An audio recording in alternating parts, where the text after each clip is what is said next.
మన్యవీరుడు అల్లూరి సీతారామరాజుకు అతీంద్రియ శక్తులు ఉన్నాయా?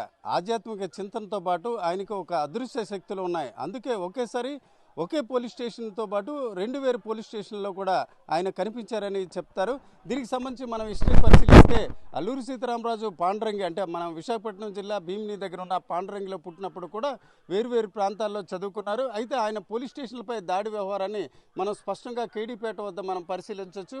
1922 ఆగస్టు 22వ తేదీన చింతపల్లి పోలీస్ స్టేషన్లో, అలాగే ఆ మరుసటి రోజు 1922 ఆగస్టు 23వ తేదీన కేడీపేట, అలాగే 24వ తేదీన చూసుకుంటే రాజవమ్మంగి పోలీస్ స్టేషన్పై దాడి చేశారు. ఆ సమయంలో చూసుకుంటే అల్లూరితో పాటు పోరాట యోధంలోగా పనిచేసిన వీరయ్య దొరను కూడా ఆయన పోలీస్ స్టేషన్ నుంచి విడిపించారు. అట్లాగే ఈ సందర్భంగా 26 మస్కట్లు, 2500 తుపాకీ గుండ్లను, కత్తులను కూడా పోలీస్ యూనిఫామ్ కూడా స్వాధీనం చేసుకున్నట్టు ఆయన రాజవమ్మంగి పోలీస్ స్టేషన్ జీడీ రిపోర్ట్లో కూడా రాసిన పరిస్థితుంది.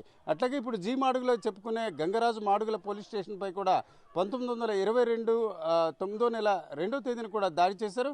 అదే నెల 24వ తేదీన దామనాపల్లి ఘాట్ రోడ్ వద్ద ఇక్కడ ప్రధానంగా చెప్పుకోవచ్చు స్కాట్ కవర్ట్, అలాగే హైటర్, వీళ్ళిద్దరు కూడా అసిస్టెంట్ సూపరింటెండెంట్గా ఇక్కడ భారతదేశానికి రావడం జరిగింది.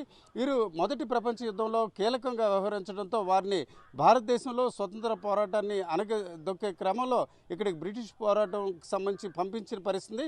అయితే ఇక్కడ గెరిల్లా పోరాటం, అలాగే అల్లూరి సీతారామరాజుకు సంబంధించిన పోరాటంలో వీరిద్దరు కూడా ప్రాణాలు కోల్పోయిన పరిస్థితి. ఈ దశలో దామనాపల్లి ఘాట్ రోడ్ వద్ద చనిపోయిన ఈ ఇద్దరి మృతదేహాలు ప్రస్తుతం దీనికి సంబంధించిన సమాధులు మాత్రం నర్సీపట్నంలో మనం ప్రస్తుతానికి చూడవచ్చు. ఈ రకంగా చూసుకుంటే చింతపల్లి, రాజవమ్మంగి, అట్లా కృష్ణదేవిపేటలో దాడులు చేసిన అల్లూరి సీతారామరాజు అడ్డతీగల పోలీస్ స్టేషన్పై కూడా 1922 అక్టోబర్ నెల 15వ తేదీన దాడి చేశారు. అట్లాగే అదే నెలలో చూసుకుంటే 19వ తేదీన కూడా రంపచోడవరం పోలీస్ స్టేషన్పై కూడా దాడి చేశారు. అట్లాగే చూసుకుంటే 1923 ఏప్రిల్ 18వ తేదీన అన్నవరం పోలీస్ స్టేషన్పై కూడా దాడి చేశారు. మొత్తానికి చూసుకుంటే అల్లూరి సీతారామరాజుతో పాటు ఇతర స్వాతంత్ర సమర యోధంలో చాలామంది వీరోచిత పోరాటం చేసినప్పటికీ అల్లూరి సీతారామరాజు ఒక అతీంద్రియ శక్తితో ఒకేసారి వేరు ప్రాంతాల్లో కనిపించినట్టు చాలామంది గిరిజనులు చెప్తారు.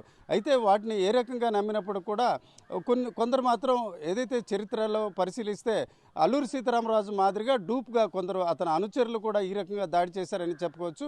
ఏదేమైనప్పటికీ మే 7వ తేదీ వివిధ అంశాలకు ప్రాధాన్యత ఉంటే మాత్రం 102 సంవత్సరాల క్రితం ఈరోజు భారతదేశం ఈ రకంగా అభివృద్ధి చెందడానికి స్వతంత్రం విముక్తి పొందే క్రమంలో, స్వతంత్రం సాధించే క్రమంలో అల్లూరి పోరాటం కీలకంగా మారింది, కీలకంగా పనిచేసింది అనడానికి మనకి కృష్ణదేవపేట, మంప, అలాగే ఇతర ప్రాంతాల్లో ఇప్పటికి కూడా కొన్ని సజీవ దృశ్యాలు మనకు కనిపిస్తున్నాయి. కెమెరా పర్సన్ తిరుపతితో రామచంద్ర, RTV, కేడీపేట నుంచి.